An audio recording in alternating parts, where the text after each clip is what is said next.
ngayon mga kababayan, eto pakinggan po natin yung mismong press con nitong PNP. Kasi sabi nung iba, fake news daw yung sinasabi ko sa inyo kaninang umaga about dun sa nagaganap na rally dyan sa EDSA ng mga didiles. So ngayon, pakinggan po natin ito.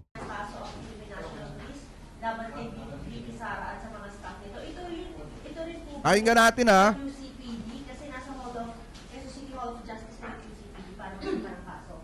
Tama po ma'am, kung matatandaan niyo po nung Sabado po ay nandun po ang PNP sa House of Representatives para po sana i-assist yung miyembro po ng Legislative Security Bureau ng Sergeant of Arms ng Congress po para i-implement po sana supposedly yung pag-transfer po ni ASEC Laika Lopez from the House of the Representatives Detention Facility. Dadalhin po sana initially doon sa Correctional Institute for Women sa Mandaluyong. However, during the supposed transfer po ay she felt ill po. That's why the House of Representatives issued another order that instead po doon sa Women's Correctional ay ilipat po siya at dalhin po sa Veterans Memorial Hospital po. However, hindi po natuloy po yon because meron pong interference. In fact, if I may share, yung video po, kumakalat naman po ito. In fact, galing po ito sa grupo nila.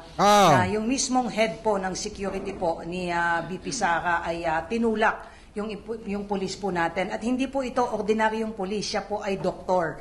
And he was precisely present there to assist at siguraduhin na, ayan po, si Dr.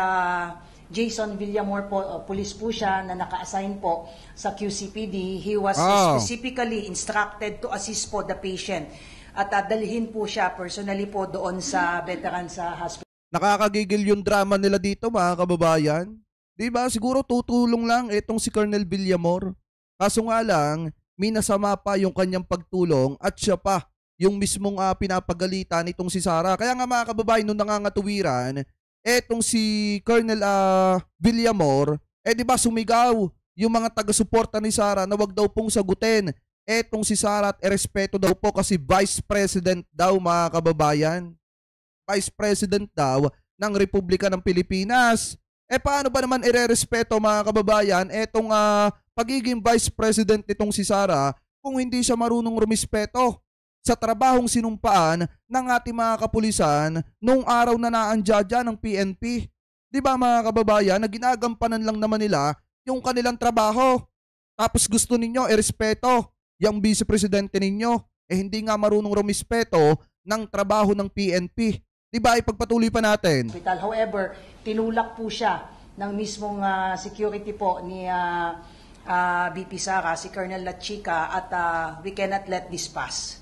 This is obviously can qualify to a case of direct assault. In fact, pwede po itong masabi na qualified direct assault because he is also a public officer. Malinaw po sa ating mga batas na kung ikaw ay public officer and you lay hands against a agents of a person's authority whose presence there is by virtue of his performance of his official duty. He was directed to assist the patient and yet he received some cursing, but he exercised self-restraint at hindi po pumatol. But you can see in the video na tinulak po siya mismo. So we will file the necessary cases against Colonel Lachica and others who interfered doon po sa implementation po ng orders ng Congress po.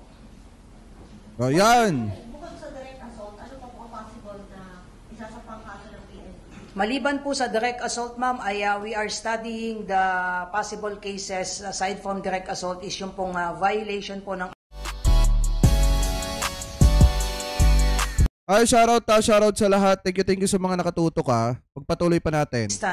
And disobedience to a person's in authority or its agents po. So, it is clear na supposedly ay dadalhin po at may written request po ang House of Representatives through the Sergeant of Arms Office sa PNP po para i-assist sila na i-implement po yung transfer from the Veterans Hospital, and yet po ay there were interference at instead of sa Veterans po ay dinala po siya sa St. Luke's po. So obviously there are some resistance and disobedience po na nangyari po dyan na pinwersa po.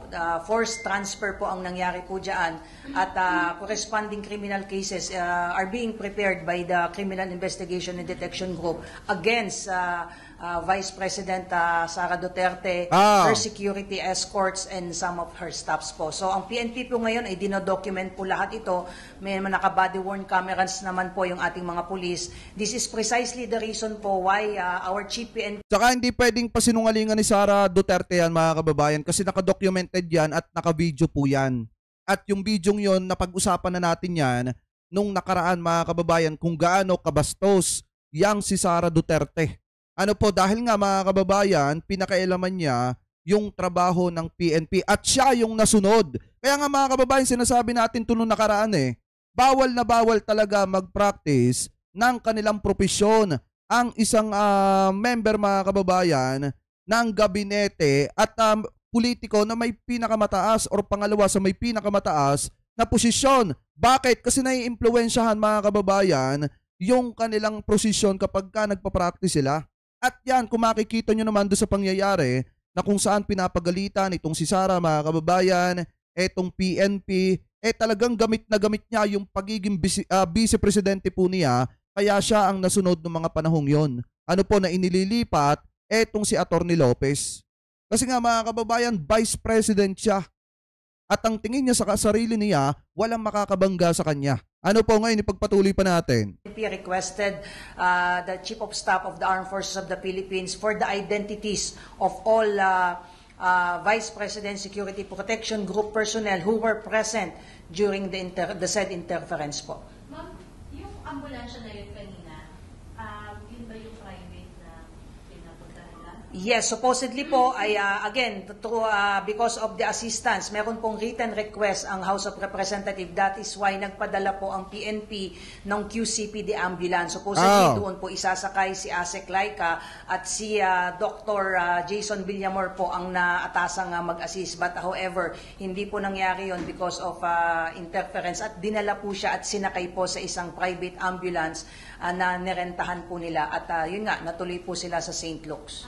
So from house sa St. Luke's unang dinala, which is supposedly sa veterans po. Tapos from St. Luke's, tsaka pa lang ibinalik ng BMFC. After Asek Laika was discharged, naglabas po ng discharge order po ang St. Luke's at again, in compliance with the order of the House of Representatives, ay kailangan po siyang ilipat sa isang government hospital which is precisely being done, hindi lang dito po sa... Kasi mga kababayan, di ba kung matatandaan nyo, i-discharge na etong si Atty. Lopez at sinabi naman nga na okay naman talaga yung mga vitals nitong si Lopez, mga kababayan. Kaya po siya nailipat from St. Luke's, nailipat siya, mga kababayan, sa Veterans Memorial Medical Center.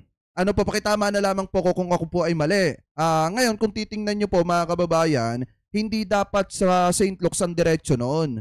Dapat, mga kababayan, dun sa Veterans Memorial Medical Center, dun dapat ang dala. Una, dito kay Atty. Lopez. Kaso nga lang, nakialam etong si Sara at yung kanilang nirentahan na ambulansya, mga kababayan, at yung kagustuhan ni Sara Duterte na dalhin sa St. Luke's, yun yung nasunod, mga kababayan. Kasi nga, gamit na gamit niya yung pribilehiyo niya bilang vice-presidente ng Republika ng Pilipinas. Ano po ngayon, ipagpatuloy pa natin.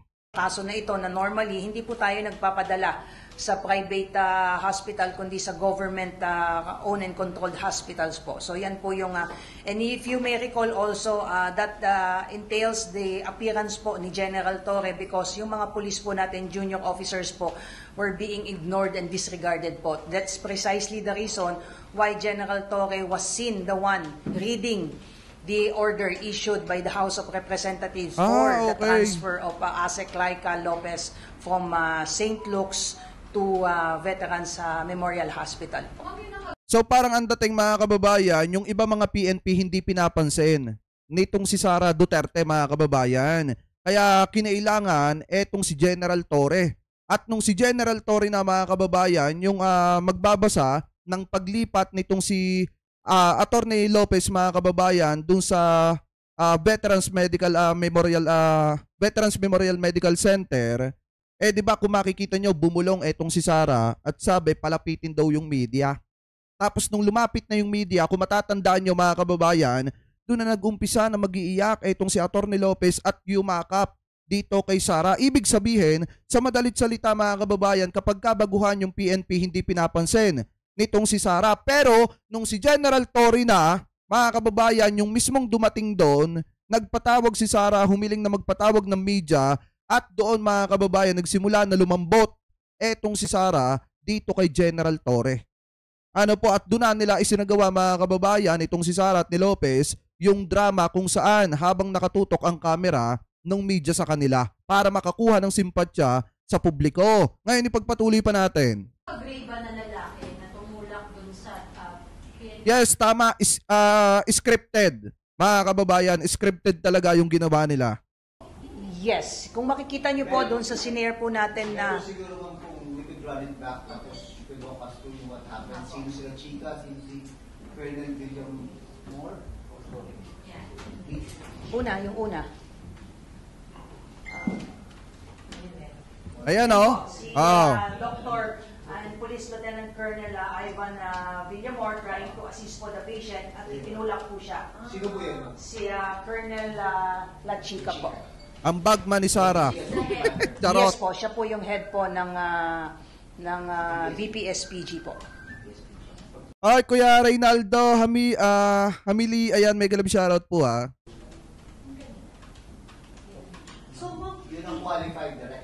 Yes po, because again, we are studying na it can be elevated to qualify the direct assault because he lay hands against a public agents of a persons while in the performance is official duty po. Ah.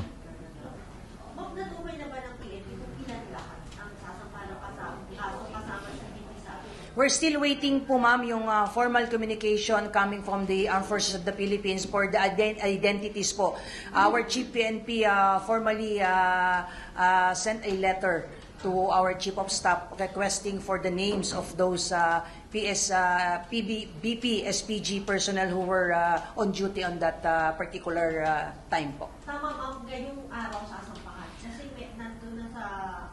I have to check po at ongoing lang po kasi yung hearing na yun, nandun si General Torre. I cannot confirm whether isa po yun sa isasampa o yun na po yung pagsampa po ng kaso. I understand po, we're still waiting, at least on the part of the CIDG, they're still waiting for the identities of some of the security escorts who were present in this particular instance po.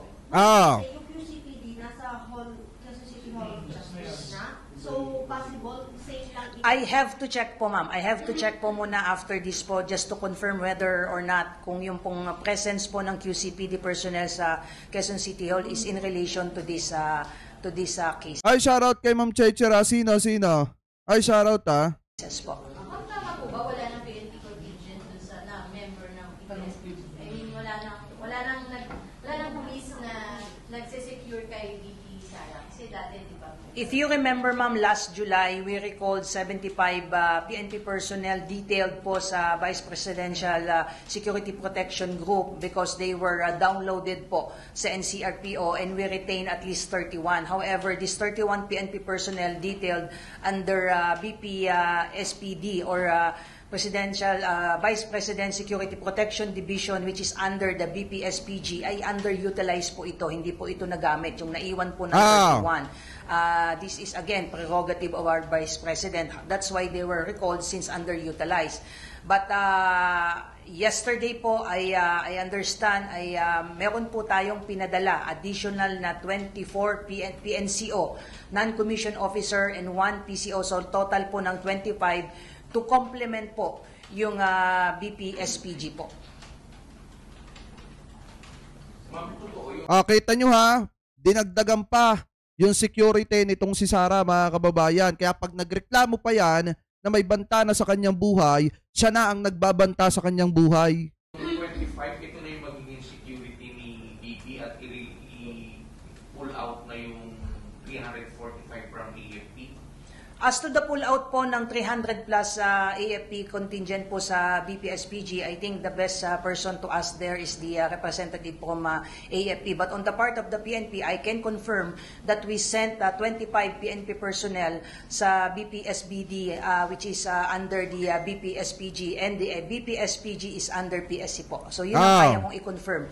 Now we sent yesterday po yung ating 25 PNP personnel. Ma'am, ang PNP ba, may natatanggap na information na may banta sa buhay ng Vice President? Well, I also confirm that that question po, but as on the part of the PNP po, we don't have any information with respect po sa alleged threat against the Vice President, but nonetheless the PNP is open to collaboration and cooperation, at kung meron man po. Ay, shoutout kay Ma'am Rube Larino, mega love shoutout from Bahrain. Ayan, shoutout po sa inyong mga taga Bahrain, ha. I'm pretty sure, and I'm just assuming as part of security protocols po, this should have been communicated. Any threat against the Vice President should have been communicated with the Presidential Security Command, since it is the command who is responsible for the security and safety of the Vice President. So kung meron man, ay dapat na i-communicate po ito, and the PSC, if there is a need for police assistance, then we will readily provide it po. Ayan. Doon sa 31 na naiwan, underutilized na recall, binawi, tapos kahapon pinalitan nyo ng 25 PNP personnel. So 25 overall ang existing PNP personnel na security ni BP Sara. Pinadala po yun kahapon. Yan po yung effectivity po ng 25 is kahapon. Pero last July, if you may recall, katulad ng sinabi ko, we recall 75. At saka mga kababayan, ito, huwag kayo magpapapaniwala dun sa sinasabi ng kabilang kampo, ng kampo nitong sina Sara Duterte na tatanggalin na yung mga militar na nakadistino dito kay Sara, mga kababayan. Mali po yan. Mali po yung pagkakasabi nila. Dahil unang-una, yung mga kasama sa iimbestigahan ng PNP na mga security nitong si Sara, mga kababayan, kasama yung si Colonel La Chica, yan po ay pansamantalang pagpapahingahin, mga kababayan. Ibig sabihin, hindi muna sila jujute dito kay Sara Duterte. Pero mga kababayan, papalitan po yan ng Armed Forces of the Philippines. Yung aalisin nila muna pansamantala, yung marirelieve muna pansamantala habang iniimbestigahan, yan po ay may kapalit. Papalitan po yan. Kaya yung pinapakalat nila na tinanggalan na etong si Sara Duterte ng mga security na from galing dito sa Armed Forces of the Philippines, wala pong katotohanan yan. Pinarelieve lang muna yung mga iimbestigahan, and then mga kababayan, papalitan po yan ng AFP. Ano po ngayon, ipagpatuloy pa natin? They remain po yung 31, but they were underutilized. So hindi po sila ginamit. So ni-recall po sila dito sa Krami po. But yesterday po there was a request from the Armed Forces of the Philippines for the PNP complement po. Ay, shoutout kay Kuya Zegfred, Kunanan, mega love shoutout, ha. Okay, tagay lang kayo dyan. Under the BPSPG, that is precisely the reason why we sent 25 PNP personnel yesterday na detail po sa Vice Presidential Security Protection Division, which is under the Vice President Security Protection Group po. Ng request ng EFP, bakit lang sila humilin? That was I think triggered by the possible recall of some of the AFP personnel under detail po sa PSPG as a result of what happened po last Saturday po. So may agreement yung PNP at EFP when it comes to providing security to the BP, yung pag-pull out at pag-replace ng mga PNP personnel? This is a normal procedure, sir. This is not only limited po sa security po ng ating Vice President, dahil even po sa Vice Presidential Security Command, meron po tayong dinidetail na PNP personnel doon. So kung kailangan may i-recall at kung kailangan i-add po, there's already an agreement on that aspect po. So with respect po sa case po ni Vice President po, there was a request from the Armed Forces of the Philippines to send a complement po coming from the PSPG. Ay nagpadala po tayo kahapon ng 25 PNP personnel na who would be detailed po sa Vice Presidential Security Protection Group po.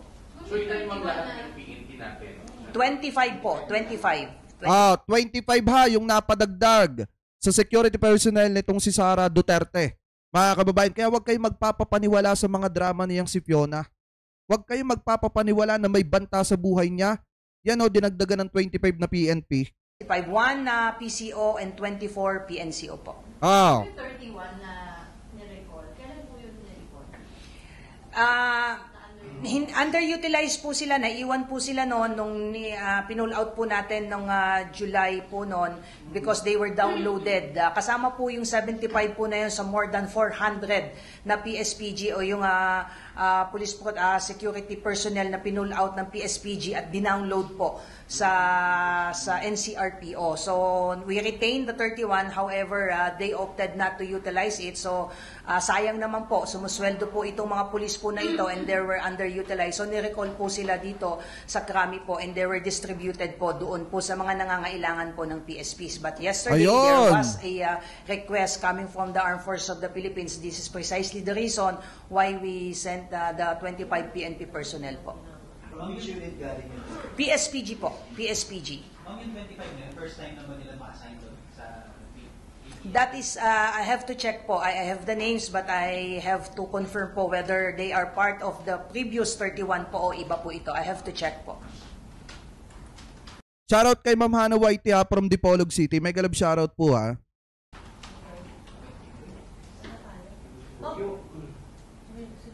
Eto na.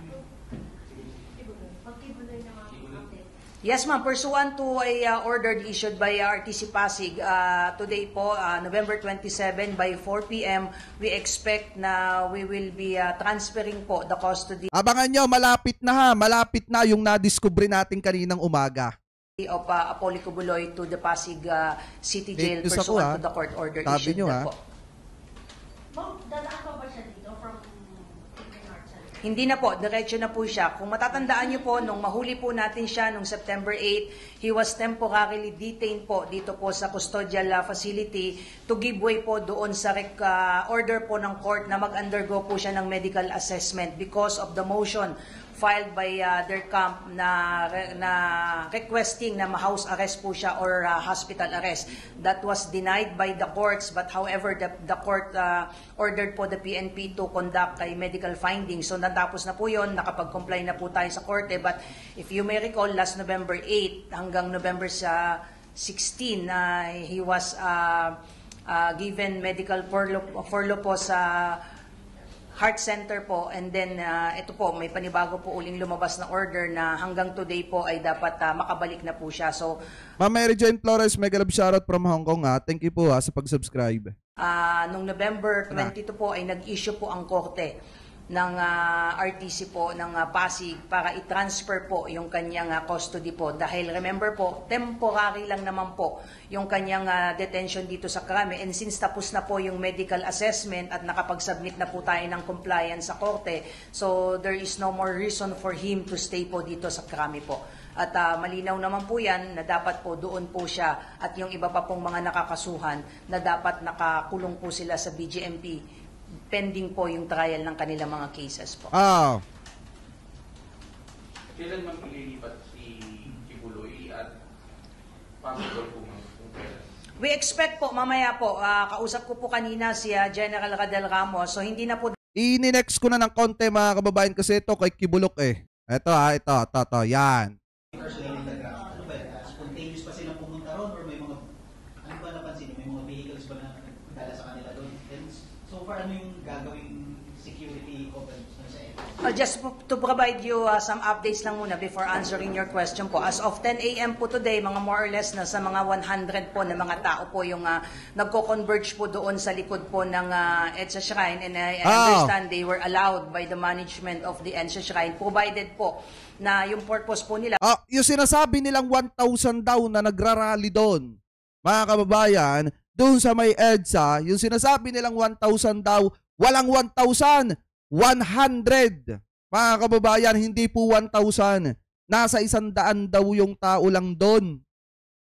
Ibig sabihin, fake news yung pinagsasasabi ng mga vlogger at yung mga live na ipinapakita nila na madami kuno. Ngayon, ipagpatuloy pa natin. Pagpapasok po sila sa chapel po doon ay magdadasal po sila at they are prohibited from engaging in any protest action, particularly inside the chapel po. So hindi rin po sila pinayagan na mag-overnight po doon sa loob ng chapel. There are some videos na lumalabas po, if I may share again, na yung... Sabi nung iba, fake news daw yung ipinakita ko sa inyo mga kababayan. About dito, wait lang ha, pakita ko nga sa inyo ulit. About dito, sa ito. Yan. About dito mga kababayan. Kasi sinasabi nila fake news daw yung inilalabas ko. Ito. About dito sa nangyaring bayarang ito.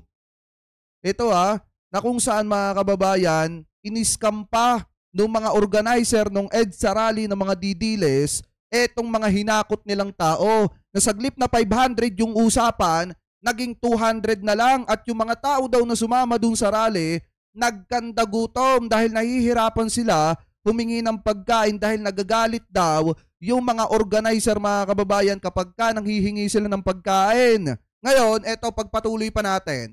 Yung iba po doon, allegedly, again, let me reiterate, allegedly were transported from their barangays papunta po doon sa lugar. Pinangakuan daw po na babayaran po sila at pakakainin po. In fact, yung iba po sa kanila ay nagreklamo dahil allegedly ang pangako sa kanila ay bibigyan sila ng 500 for 3 days pero ang ibinigay lang ay 200 po. Nandyan po. Pero grabe mga kababayan 500 for 3 days. Para kayong nag-uten. Nagloko sa inyong mga sarili. Di ba mga kababayan? Sa ngayon nagkatala, 500 for 3 days magrarally doon. Magbababad sa initan tapos 500 lang. Tapos ang masaklap pa noon, yung usapan na 500 for 3 days naging 200 na lang for 3 days. Tapos nagkandagutom pa dahil nga nagagalit daw yung organizer kapag ka nahingi sila ng pagkain. Yan ang ginagawa nitong mga to. Iniskam nyo pa pati yung 500 na usapan. Di na kayo naawa doon sa mga taong nagsisisigaw na walang alam? Di ba yung mga taong walang alam na nagsisisigaw doon at hindi nila alam kung ano yung ipinaglalaban nila at kung bakit sila nagrarally doon? Ang pangako sa kanila, dadalhin sila para kumuha ng ayuda. Kaya nga nagulat sila mga kababayan na bakit rally yung pinuntahan nila. Hinakot nga lang sila nung kapitan nila, mga kababayan, at bibigyan daw ng ayuda. Tapos nagkandagutom lang daw at yung pangakong 500 naging 200 na lang. Ipagpatuloy pa natin. It was documented. Di ko alam kung sino po yung nagpalabas nito. We just want to share it with you po. Ayan. Ito po yung isang tao na nagsasabi. Lakas. Ito po yung nagkukwento na isang tao na hinatak lang sila nung kanilang mga barangay para pumunta doon. At mamaya ipapakita din, parang may mga resibo pa nung mapagbigay sa kanila ng 200.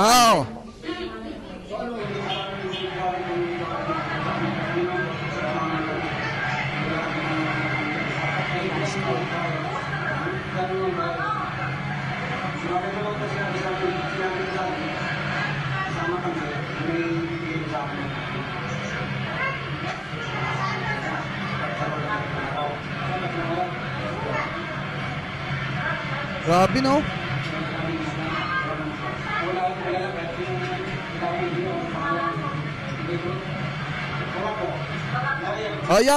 Baka sabihin na naman ng mga DD-shit mga kababayan, binayaran niya para magsalita at magkwento. Ayan, kitang-kita may nakalagay pa na towel ata sa liig tapos naka-green pa. Mga kababayan, at nagsasalita at sinasabi na hinakot lang sila sa kanilang barangay para mag-rally at pinangakuan na bibigyan ng 500 pesos. We were just providing you this po, mamaya po. Ang sinasabi lang po ng tao na ito, may mga kapitbahay po sila, in-invite po sila na pumunta po dito sa lugar na ito, sa EDSA, particularly for 3 days with the commitment na babayaran po sila. Yung ibang videos pa na binigay sa atin, na nakita natin. Patay tayo dyan! Ito po yung, nililista po yung mga pangalan po nila. Nililista po nung binibigyan, naabutan po sila. Allegedly, ng mga kinumit po sa kanila po na pera po na yung una daw po allegedly ay 500 daw po yung pinangako sa kanila, but it turned out doon po sa ito po, ipapakita po natin itong yung Listahan. logbook po na yan. Yan po. Medyo pinilabuan lang namin yung mga pangalan po, nakalagay po dyan 200 po. So isa-isa. Nako! So, ngayon nyo sabihin fake news yung sinabi natin kaninang umaga. Diba? Ngayon nyo sabihin fake news. Fake news yung inilalabas natin balita dito. Ayan napakaliwanag naman ng binasa natin dito. Ang sabi dito, ayan, grabe naman pala hustisya sa mga nahakot sa rally. May nag-post na isa, mga kababayan. Mga sinungaling. Sa susunod na magpapahakot kayo, tuparin ninyo rin. Sinasabi ninyo, 500 pesos naging 200 pesos. Nagpahakot pa kayo, nagalit pa kayo. Nung nanghingi kami ng pagkain, masama ba yun? Mula umaga kami diyan, hingi lang kami pagkain, magagalit pa kayo. Naghakot ako marami. Ano ginawa ninyo? Kailangang hanapin pa namin yung naka-wristband para sa pagkain at bayad. Ayusin nyo, organizer ninyo kung magpaparali kayo. Tapos mga kababayan, ito pa. Kala ko kami lang ang ganto. May nag-comment pang isa. Si Kagawad kasi ang nagsabi na ayuda daw. Sama kami. Yun pala rally. Ala naman pala na pala. Nagutom lang kami. Sabi pa dito mga kababayan, nagpahakot din dito sa Tondo. Pagdating namin doon, tubig lang binigay, pahirapan pa. 200 pahirapan pa, 200 yon. Yun na nga lang kailangan ipapalista pa daw. Ayan magulo din sa amin. Di yan. Lalo na yung naglilista. Sabi nabigyan na daw kami, wala namang name pa namin doon, nagkulang ata ng budget. Ayan Tapos sasabihin ng mga DDSet, mga kababayan, fake news daw tayo. Kung fake news tayo, mga kababayan, bakit naandi dito na? Bakit naandi dito na sa PNP? Pinakita na mismo yung listahan. Ayan Ang fake news, mga kababayan, yung mga vlogger ni Digong. Hindi yung mga pro-government vlogger. Kasi hindi namin itataya yung pangalan namin dito para mag-imbento lang ng kwento. Tandaan nyo po yan. Ipagpatuloy pa natin. Pong ibinigay. So, yan po, hindi po galing sa amin yan. Nakita lang po namin yan, kumakalat po sa social media. So, I'm not sure po kung ito po, if you are referring to the same scheme po kung bakit naandun po sila. Without demeaning po yung purpose and meaning po ng mga tao po na nandoon. Sana naman, again, we don't want to prejudge po yung mga kababayan po natin dito na napangakuan at na nagamit po for their own vested interest. Hindi ko naman sila dyan na-judge Ang sa akin, pinapayuhan ko lang sila na wag sana silang magpautong sa susunod. Biruin nyo, pinagkakitaan lang sila nung organizer. Ang usapan, 500. Mas malaki pa ang kinita ng organizer na scam Diba mga kababayan? Yung scam na organizer, yun yung kumita ng malaki. Bakit? Yung mga nagrally na nirecruit, 200 lang ang bayad. Yung organizer nagkaroon ng 300 nang walang kahirap-hirap. Nag-organize lang siya ng rally. Kaya nga mga kababayan, tingnan nyo hindi ba sila naaawa dun sa mga taong natutulog na sa tabi ng karsada? At hindi ba sila naaawa dun sa mga taong nagsasalita ng madaling araw? Ng hating gabi na para mga siraulo dun sa EDSA? Hindi ko nilalahat, mga kababayan. Pero sana naman, kung may awa lang sana, etong mga DDSet, especially yung mga vlogger, dapat maawa kayo dun sa mga tao na para mga siraulong nagsasalita dyan po sa karsada sa may EDSA.